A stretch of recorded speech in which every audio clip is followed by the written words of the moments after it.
Guest week on Locked On Cardinals rolls on with another one of my favorites joining me today to talk best trade back scenario. Is it a formality?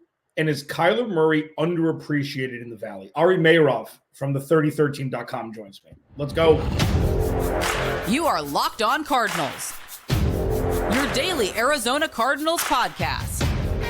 Part of the Locked On Podcast Network, your team every day.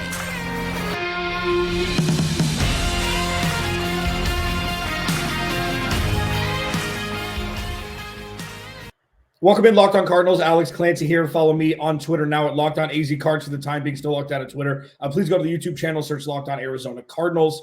Hit that subscribe button, turn notifications on. It's going to get better and better and better. And now it's nice to have friends in high places. Ari Meirov, I could say friend of the show now. I think this is the third or fourth time you joined. Joins me here at My Sports Update, one of the best in the business, giving you all the up-to-date information on Twitter and elsewhere for the 3013. Ari, it's different this time.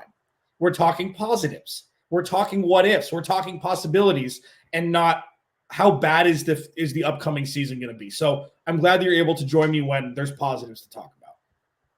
Yeah, I mean, I feel like I try to stay positive for the most part, even with some really, really bad teams. But you could feel the difference now with this organization, with this GM, with this head coach after 1 year, after seeing the moves last year, seeing everything come into fruition, going into this draft. Like, you see it, coming into fruition now. So there's a lot of excitement in Arizona for sure. Hell yeah, there is. Today's episode is brought to you by FanDuel. Another good thing to be excited about. Make every moment more. Right now, new customers get $200 in bonus bets with any winning $5 bet. That's $200 if your bet wins. Visit FanDuel.com/lockedon to get started. So I've been structuring these interviews a little bit differently because,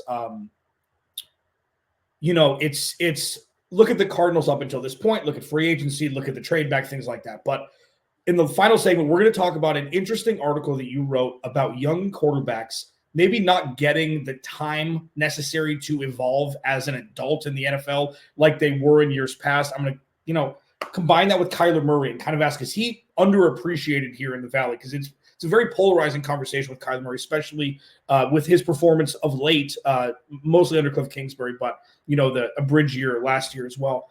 But you have a very interesting viewpoint, like a point of view, I guess you should say, because you're breaking news all through free agency with all the teams, okay? And you see a lot of what others don't, where it's just like you have this bird's eye view down on, look at all these things that all these teams are doing. What the Cardinals have done this offseason hasn't been sexy. They haven't splashed the Christian Wilkins of this free agency. And they've also incrementally made this team better.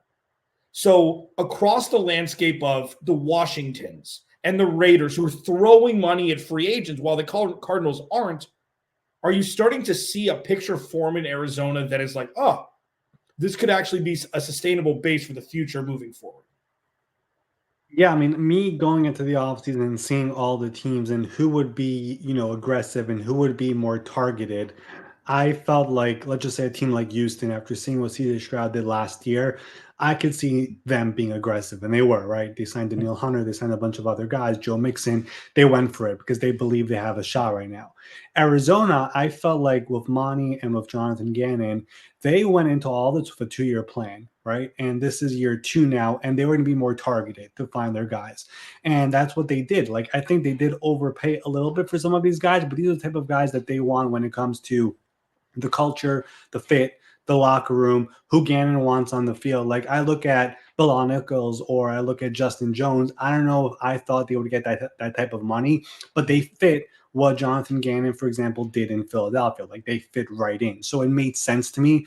And then, addressing the offensive line again of Jonah Williams, former first-round pick, put him across from where Paris Johnson now will be on the left side most likely. It all makes sense to me. So they went into all this trying to find the guys that fit the organization. And I think next year at this time, we'll be talking about some of those bigger names and maybe bigger contracts when they know we're officially all in and ready to compete for the division and possibly in the NFC, which is far weaker than the AFC. I think everyone would agree with that. Yeah. And, unsexy is usually the stuff that works. It's just like the splash signings. I think Albert Breer put out a fascinating list from a couple years ago, the splash signings, and some of them aren't with the team anymore. Some of them aren't performing. Some are injured. It's like free agents are free agents for a reason. Whether it's they want too much money more than what the team will offer them, or they have injury concerns, they have character concerns, or whatever it is. So you have to kind of look at it through that lens, like they're free agents for a reason. And I think you're right. I mean, in even the Sean Murphy Bunting signing, a high draft pick in 2019, kind of lower impact, won a Super Bowl with Tom Brady, so he's been there. I had the prove it deal with Tennessee last year, and I'm imploring people to think like. For lack of a better phrase, I call this the shrubbery around the rose bush, where you got the young players who are going to be the stars. That's what Monty Osborne's philosophy is. You're going to draft well, you're going to take advantage of the rookie scale contract, and you're going to have these complementary veterans just hold up the foundation. So do you see that as this is Monty Osborne poised to, we'll talk about the draft later, but poised to make some noise in this year's draft to really fill in the holes, or do you think they're not done yet in free agency? Kind of walk me through these next steps here as we get closer to the draft. Yeah, there's always going to be that second, third, fourth wave of free agency where you're able to find value, and every team is looking for that. And some of these guys who are free agents are like, you know what, I'll just wait till after the draft because by then teams will know if they really need me and if they'll up their offers. But for me, what Arizona is doing is a bit reminiscent to the way the Lions did their rebuild with Brad Holmes, which is essentially like we came in and we got the quarterback in Jared Goff, and people had questions about him. But then look at all their free agencies and their drafts. They drafted guys who fit their culture, premium position, and then free agency was more finding guys who are culture fit, who fit what Dan Campbell wants to do. I remember like their first free agency was like Michael Brockers was signed or traded for, and they had Jamal Williams, who's a big culture guy for the team. Like those are the type of guys they brought in, and eventually the culture was set. And now you see the success coming in, and they're still not even paying big money in free agency. They're now about to pay their own guys when it's Amon-Ra and it's Jared Goff again, and it's going to be Penei Sewell. Like, these guys have to get paid now. But they drafted, developed, and they basically used free agency as a way to fix all the holes. And in year 1 and 2, they weren't too aggressive. In year 3, now all of a sudden you see them trading for Carlton Davis and all these other pieces, and now it all makes sense. And they're going to have a sustained, successful franchise for the first time in forever. So that rebuild reminds me a little bit of what Arizona is doing right now. And in my opinion, that's the right way to do it. And they've done a fabulous job with drafting so far in Arizona. They did the same thing in Detroit. I love the trade back last year, then the trade down, then trade back up. And I'm sure we'll talk about what they're doing number 4 because I find that to be very fascinating. Yeah, it's so true. Ari Meirov from 33rd, the 33rdteam.com at My Sports Update on Twitter, one of the best out there. That's something that, and it's funny, the Cardinals in 2021, 10-2, went to Detroit, lost soon after their bye week. And I knew, and it's easy to say revisionist history, but I've got receipts. Week 1, Tennessee, they win by 100, still bad penalties, still bad timeouts, still bad clock management. I'm like, nothing's changed. So then when they go to Detroit, that may have been kind of the turning point for both organizations where it's like, oh, we got something here, and oh, we don't. And it's interesting because Detroit, being as dysfunctional as they've been forever, is the perfect comp with the Cardinals. It shows that it can be done. It can be done. The Chiefs were never like great. Obviously, Patrick Mahomes, this dynasty is going to be 3 decades long, it seems. But it's like bad teams rarely pivot. It's always, well, that's the Browns. Well, that's the Raiders. Well, and the Lions are fully pivoting. So do you think that the infrastructure right now, as we pivot to this year's draft, from what you've seen over the last, I think it's just about a year, that the Cardinals have the makings like this is the right momentum incrementally to be able to get there? Or is it still way, way, way too early to know? No, I mean, I like what they've done up until now, and I like the direction they're going in. And, I don't like the whole thing about, this is the same old Cardinals. Like I saw Ryan Poles on McAfee show the other day, and they brought up the RG3 comments about Caleb Williams shouldn't go to Chicago because of the history. And Ryan is like, I came here to change the history, and I feel like we're doing that. And everything that happened before me, in this case would be Steve Keim, Cliff Kingsbury, that's irrelevant to Monty Ossenford and Jonathan Gannon. So that's the way I look at it. I think they've done a stellar job up until now. I probably should give kudos to ownership as well for staying out of the way to this point, which is another really important thing. And they're doing it their way, the right way, the slow way, And eventually you see success, and eventually all of a sudden you have sustained success. And that's what every franchise wants, which is the most important thing. So the way it's being done up until this point, in my mind, is the way all rebuilds should be done. I also go back to Buffalo in 2017. That's another one where Brandon Beane, Sean McDermott, they took over the team. They slowly but surely did their moves, traded up for the quarterback eventually, and now look at the sustained success they have. Buffalo, Detroit, and eventually Arizona, I feel like all in that same boat, and they're heading in that direction. And selfishly, media members deserve it. Right. Alex Clancy, Locked On Cardinals, Ari Mayrob from the 3013.com joining me. We're going to skip these Marvin Harrison Jr. good talk and discuss if trade back is almost a formality, if it should be, and what package is best if that is the case. Alex Clancy, Locked On Cardinals. We will be right back. This episode of Locked On Cardinals is brought to you by the Game Time app. So the Game Time app takes the guessing out of buying tickets. You download the damn app. It's so streamlined. You can search for comedy shows, sports, theater, whatever it is. I'm a big stand-up comedy guy. I know Tom Segura is going to be here in November. I've already looked at tickets. And the cool part about the Game Time app, most importantly, is, first of all, you can buy tickets an hour after an event starts. So say you get off work late and you want to go to a Diamondbacks game that's right around the corner. You can buy tickets. They have these flash sales that are awesome that, they slash prices for an hour. But the number one thing for me is you can see the vantage point of the seats that you're about to buy before you buy them. In a panoramic, you take your phone and you can look all the way around and you can see exactly what you'll be seeing from the seats that you buy before you buy them. It completely takes the guesswork out of buying tickets. Download the Game Time app, create an account. Use code Locked On for $20 off your first purchase. Terms to apply. Again, create an account. Redeem code LOCKEDON for $20 off. Download Game Time today. Last minute tickets, lowest price guaranteed. Alex Clancy, Locked On Cardinals. Thanks for making Locked On Cardinals your first listen, free wherever you get your podcast and on YouTube, part of the Locked On Podcast Network. Your team every day. Go to the YouTube channel, search Locked On Arizona Cardinals, hit the subscribe button. You can watch the other shows I've had this week for guest week. I've kind of waited until the Cardinals were relevant again. Had Mina Kimes Monday, Kyle Odegaard Tuesday. We're just rolling on. Matt Hamilton yesterday for FanDuel TV was great. Part of the Up and Adam show over there. And now one of my favorites, Ari Mayrob at My Sports Update, joins me today. And I'll tease who's tomorrow at the end of the show, so you're going to have to wait. So Marvin Harrison Jr. is good at football. Sweet. We don't have to take any time doing that. Malik Neighbors had his pro day yesterday. He's good at football. And the one comparison before we move on, and tell me if this is rational. I like to make comparisons, use analogies. Marvin Harrison Jr. is showing you his movie trailer, and then you've watched Malik Neighbors' movie. And it's like, oh, Malik Neighbors' movie is really good, so that must mean it's better than Marvin Harrison Jr.'s movie. We have no idea. Okay, Malik Neighbors is going to be good. Marvin Harrison Jr. is going to be good. How to build a roster, Ari Mayrob, usually doesn't start with a wide receiver. So with that, I've been prepping every day. Every day is listening to this podcast.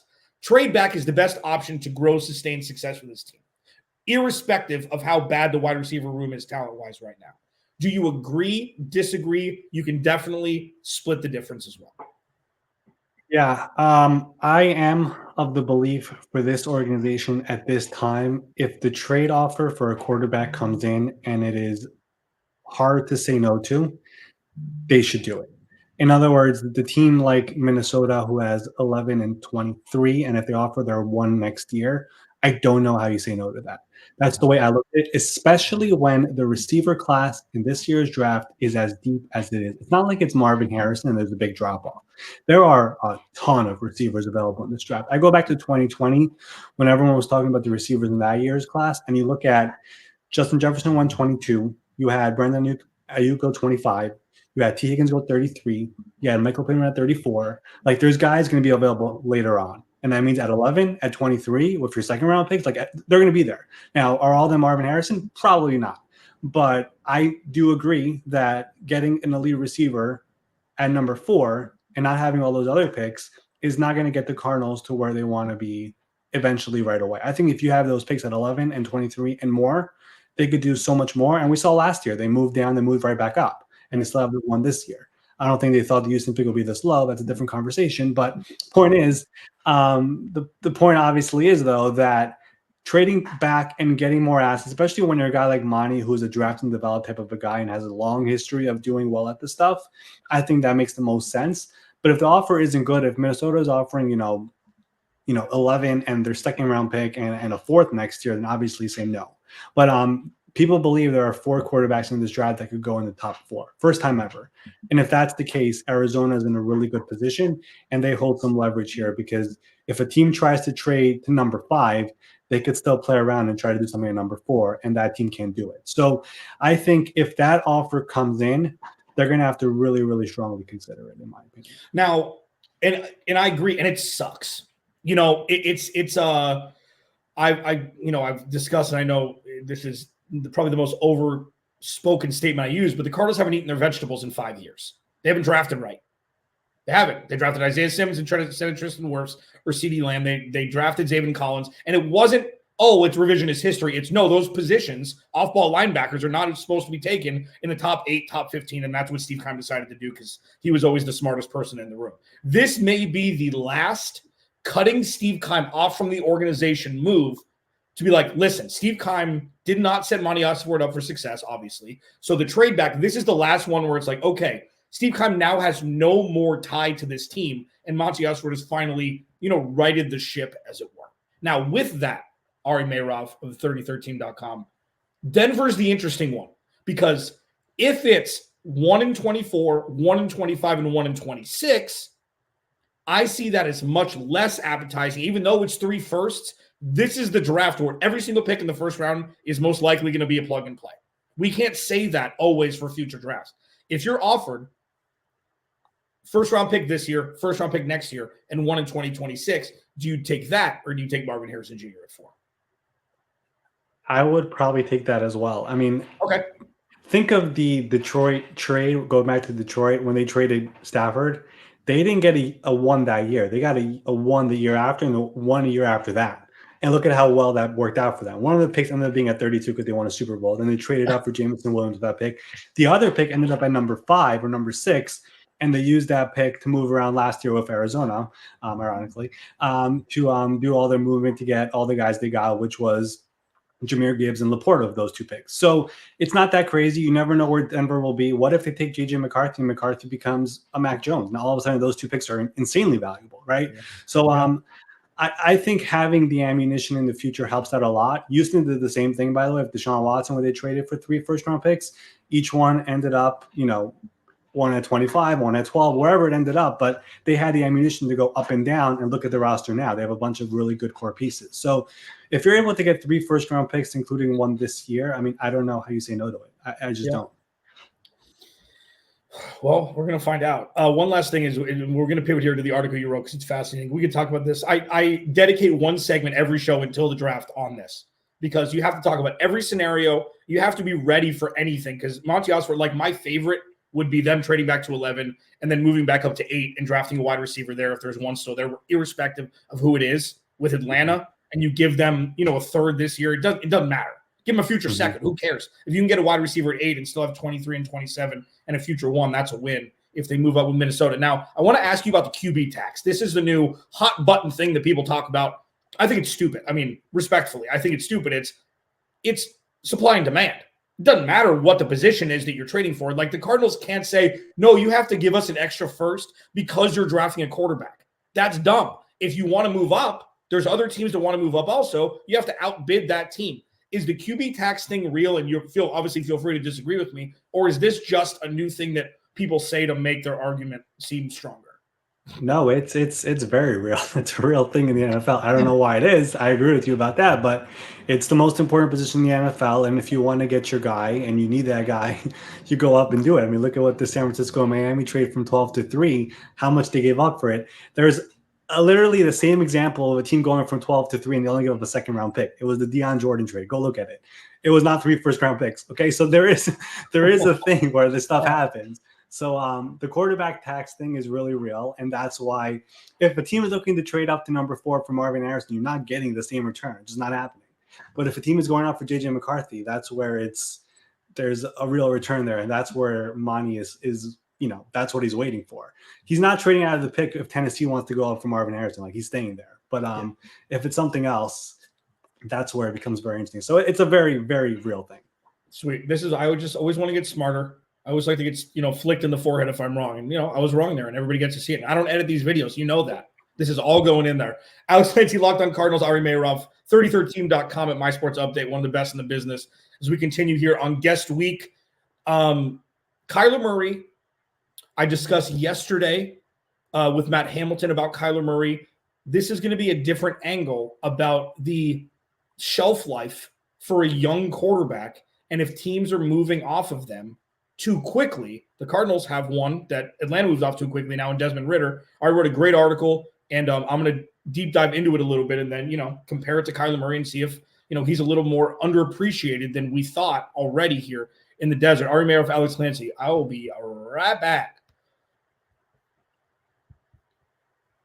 This episode of Locked on Cardinals is brought to you by FanDuel. Say goodbye to busted brackets because FanDuel lets you bet on every game of the tournament. Sweet 16's back, baby. 4 games tonight, 4 games tomorrow.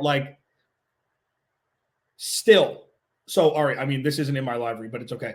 I have this thing that week 1 through 4 of the regular season is valued.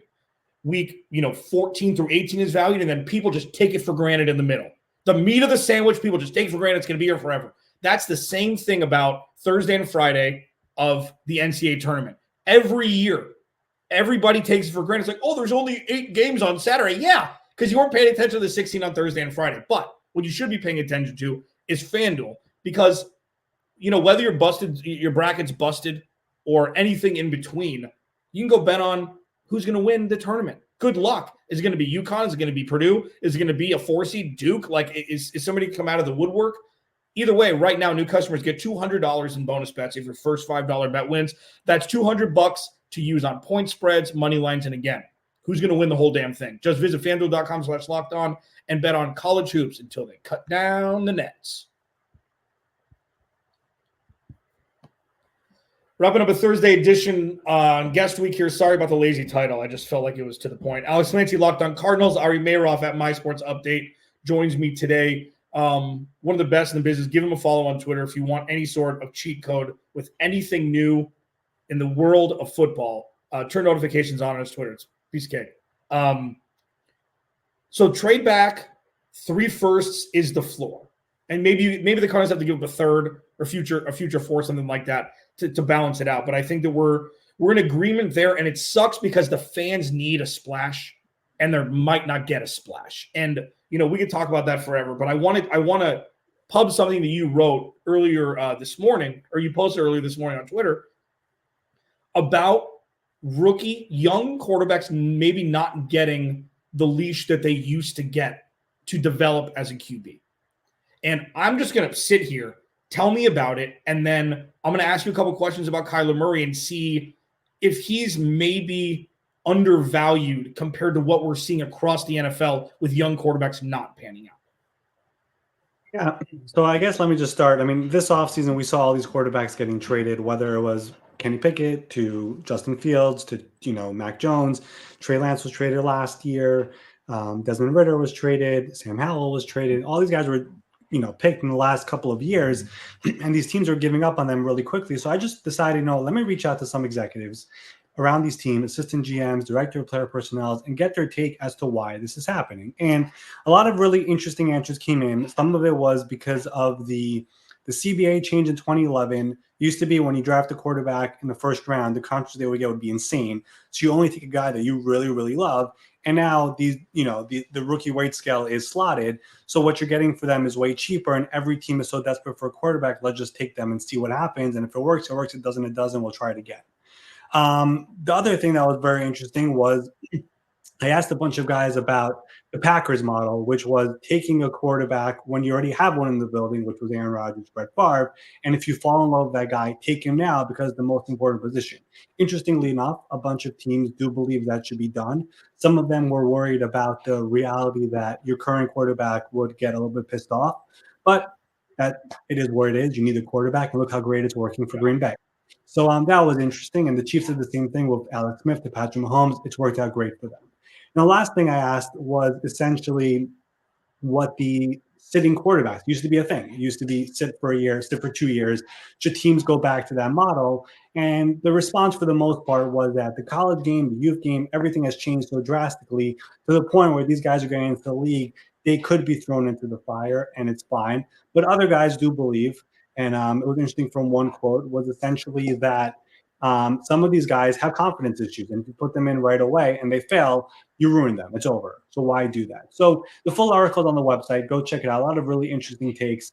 The Jordan Love Packers one was by far the most interesting one that I got from somebody, which was essentially they were in a Super Bowl window. If they would have taken somebody else at pick 24, whatever it was, and they won a Super Bowl, would they trade away Jordan Love, which is what we see now. So I think there's a lot of really interesting discussions there, but we're seeing all these quarterbacks let go, which I think it also just points to the reality that finding a quarterback is very, very difficult. And some of these guys are being pushed up to the boards like crazy, and they shouldn't be taken there. Like one guy mentioned to me that Zach, Trey Lance, Mac Jones would not have been first-round picks in 2005. But they're first-round picks now in 2020, 2021. So there's a lot of really interesting stuff over there. But the reality is once you have a quarterback and you believe he's the guy, you should be locked in with that guy. And I think that goes right back to Kyler Murray, which is a guy who, of course, has proven he can play, who could be a franchise quarterback. There are injury concerns. There was a coaching thing before that, which he didn't get along with him at the end. But he showed last year with limited the offensive line was not perfect. The weapons were not great. And he was able to show that he could be a guy for this team. And the most important thing for me is that he is a quarterback who needs that support from the coaching staff and needs it from the front office. And this new regime finally gave it to him. And we saw how he responded because of it. And I think now when you're going to put all these pieces together around him, this offensive line, which is a little bit more improved, and now adding a weapon eventually here in the draft, now we're going to see the real Kyler Murray that we all thought he was. And that's what I think Arizona fans should be most excited about. So if we're able to tie all this together, that's how I would do it. Yeah, that's well put. It's the whole sitting thing was something I was like, they're not sitting them because they're paying them $30 million in guaranteed money and they've got 4 years before they have to extend them. Like it's so backwards. Like good business is winning a Super Bowl. Good business is having a quarterback that's ready. Not somebody that you're paying that you have to play. So that's fascinating. Check that out at 3013.com. The Packers one is, we're living in the Matrix, man. What was it? Like the first, and I'm going to butcher this, but I think it was the first 11 games as a starter in his first year. He and Aaron Rodgers had the exact same stats, yards, touchdowns, interceptions. It's like, how is that possible? But Jordan Love sat for a year, or sat for 3 years. 3 years. Patrick Mahomes sat for, a full, well, he sat for 16 games or 15 games, whatever, and he blew the roof off in the last game of the season. Just that with a veteran quarterback, whether he wants to help you or not, like Aaron Rodgers, that's fascinating. Now, Kyler Murray doesn't have that ability, but he doesn't have to be the best quarterback in the NFL to be worth the contract. And I think that that's something that people just don't understand. It's like he doesn't – first of all, his contract is going to be a steal after this season. The cap hit's going to go down. Everybody else going to be making way more money. And then, they're going to be in another sweet spot if they keep him. And the thing I've asked everybody this week is, does he have, in your opinion, does he have the baseline of a quarterback that can lead a team deep into the playoffs and potentially a Super Bowl? Have you seen not the crazy plays, not the Hail Mary, not what he did against the Raiders, but game in and game out? Does he show enough to be that guy if he's got the supporting cast around him? I have a hard time saying no. First of all, we haven't talked about the coaching staff, but I think the coaching staff there and Drew Petzing, he's going to be a head coach eventually. I don't know when, but he is someone who is a rising superstar, and having him aligned with Kyler Murray, and they are aligned, is very important. But I'm looking at the NFC. There aren't many great superstar quarterbacks there. They're just not. So if you're able to build this roster up and then make it to the playoffs with Kyler Murray, there's no reason for me not to think they could make a run. That's the way I look at it. If you're talking about him in the AFC, where you have to go through Patrick and Burrow and Josh Allen and on, yeah, it might be an uphill climb. But if we're talking about going through Dak Prescott and Jalen Hurts and Jared Goff and Kirk Cousins, I'm not that scared. I think they could compete with that team as long as this roster continues to be built up the way it is right now. They need another year for sure, in my mind, but give it one more year and build this roster up. We'll see what they do in the draft if they trade back and get more assets. But I think sooner than later, they will be in that position. keeping Kyler healthy is important. And then, of course, we'll see how long Drew Petzing is there. I think he is an X factor in all of this because we've seen quarterbacks lose their offensive coordinator and then things change drastically. And I think this connection with him and Drew is working really well after 1 year and is going to continue to go well. But once you lose him, I really hope Jonathan Gannon already has that guy in place for who will be the replacement, because that is really important. And some of these guys never prepare themselves. Like I think in Philadelphia this year, Nick Sirianni, after losing Shane Steichen, he never had a good replacement ready. It was Brian Johnson. Now he had to convince ownership that Kellen Moore is the guy. But some of these other teams, for example, Buffalo, they lost Brian Daboll. Yeah. They prepared Ken Dorsey, and then they also prepared Joe Brady after that. Dorsey didn't work, but they were ready to bring in Joe Brady. So like having that alignment is also very important. I hope Jonathan Gannon realizes his offensive coordinator right now is going to be a head coach eventually, and I need a replacement ready in the building. Now, I'm going to get in trouble for going over, but I have one last question. So you shot me straight with the QB tax. This is another one of my thoughts, okay? Can it be normalized to pay coordinators who are valuable a bump up, say it's 0 to 100, 0 is them, head coach is 100. Get it to 50, give them 5-year extensions, and have them be coordinators forever. Not, for an extended period of time to win. Started with Eric Bieniemy for a long time. I don't know if that was because he couldn't get a job elsewhere or because he loved being there. Maybe it was a mixture of the two. Do you see a world where coordinators will take more money from ownership and stay longer as opposed to chasing that dream of running their own team? No, there are definitely teams who have done that. The Patriots did it for years with Josh McDaniels. When he was supposed to go to the Colts, the way they enticed him to stay was giving him basically the same contract to stay. Yeah. And it worked. Jonathan Gannon had a chance to go back to Philadelphia and he didn't want to, and they were going to pay him more money or similar money. And he was like, no, I want to be a head coach. A lot of these coaches, their end goal is to become a head coach. And sometimes the money matters, obviously, but they want to challenge themselves. Like they got into coaching and being a quality control coach initially to become the head coach. So unless you're in an amazing spot and you are waiting for the perfect opportunity where to be a head coach, like I think the Ben Johnson stuff is a perfect example in Detroit, where they have not adjusted his contract yet, but they will discuss it. But he loves his situation in Detroit. And I don't think he felt comfortable enough to go to Washington to be his spot when he knows at this time next year, maybe a job like, I don't know, Pittsburgh, Mike Tomlin leaves. Like, I'd rather go there, for example. You know what I mean? Like, I think that's where he's looking at, and he has those opportunities. But yeah, teams could definitely, there is no salary cap on coaches. Like, there is none. You cannot use that as an excuse. So if Michael Bidwell wants to pay Drew Petzing a head coach salary, I'm sure he could. Will he? I don't know. But I'm sure Drew Petzing, in the back of his mind, he wants to become a head coach eventually. That's really his ultimate goal. Yeah, if there was a salary cap for coaches, I'd be quarterback for the Cardinals. That's the only person that Michael Bidwell will be able to afford. Ari Mayroff, My Sports Update on Twitter, 33team.com. Thank you so much for joining me, man. Always great. Alex Clancy, Locked On Cardinals. I will talk to you tomorrow with Jody Oehler from Fox Sports 910, my old associate.